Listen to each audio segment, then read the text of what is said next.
If you want to know how to turn on onion skin in Krita, you're in the right place. In this video, I'll show you the exact steps to enable onion skinning so you can see previous and upcoming frames while you animate.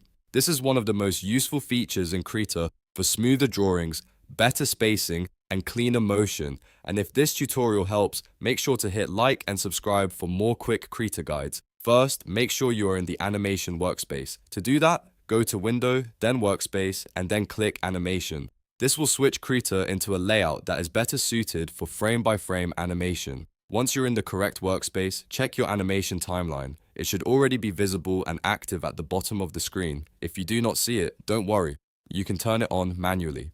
To bring it back, go to Settings, then Dockers, and choose Animation Timeline. This will open the timeline panel so you can manage your frames properly. Having the animation timeline open is important because onion skinning works through that panel. Now on the timeline, click the layer where your frames are drawn. This is the layer that contains the animation you want to preview. After selecting the correct layer, look for the light bulb icon. This is the onion skins button. Click it to turn onion skinning on. Once it is enabled, Krita will begin showing ghosted frame previews, which makes it much easier to draw your next frame while keeping track of the previous ones. Next, click the onion skin menu on the timeline. This opens the onion skin docker, where you can control exactly how onion skinning behaves. At the center, you'll see the number 0 bar graph.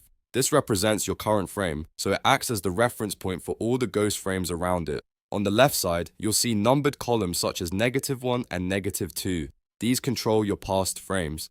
Click those numbered columns to toggle the visibility of earlier frames in your animation. If you want to compare your current drawing to what came before, this is what you use. On the right side, you'll see positive values like +1 and +2. These control your future frames. Click those numbered columns to toggle the visibility of upcoming frames. This can be really helpful if you are planning motion and want to see how the next frames are structured. You can also adjust the vertical bars in the onion skin docker.